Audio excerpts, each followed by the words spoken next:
Hey guys, Mike here from Benny Outdoors. I want to talk to you today about a question that I get asked a lot.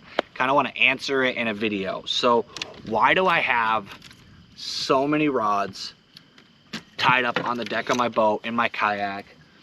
And I want to talk about a few reasons why. The first reason, it's efficient. I can take a swim jig, a square bill, I can have a jig, and I can have a bunch of different styles of baits, sometimes even the same style of bait in multiple colors, and be able to figure out a pattern a lot faster than constantly having to retie. But another reason is something that a lot of people don't talk about, and they may have said it, but you didn't understand what the term meant. It's called a follow-up bait. So I want to give you an example. Right now, I'm going to be fishing, if you guys can kind of see it behind me, there's actually a lily pad field. So what I'm going to be doing is throwing a topwater. I got a poppin' frog on this rod. Now, what's going to happen more often than not with a topwater bait is you're going to get a lot of blow-ups that the fish just completely misses the bait, or you don't set the hook in time.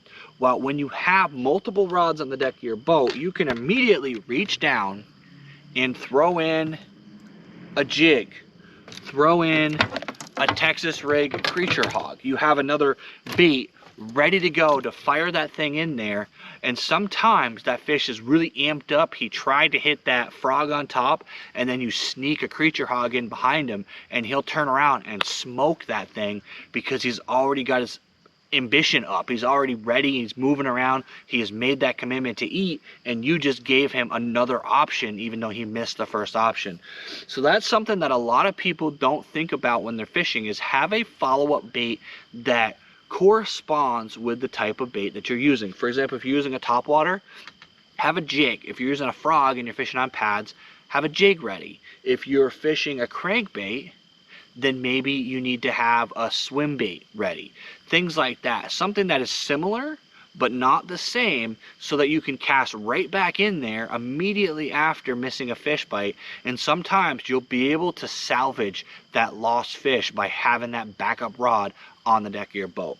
So I hope that information helps you guys. I hope it just gives you a little bit of a thought process, maybe explains why us bass fishermen have 10 rods on our boat. It's because we have multiple combinations, we're trying to run a pattern, and we're trying to make sure that we're as efficient as possible so we can pick up those fish and show them to you on camera. I want to thank you guys for coming along with me. If you haven't already, hit that like, hit that subscribe, and as always, let's get out there, catch more fish.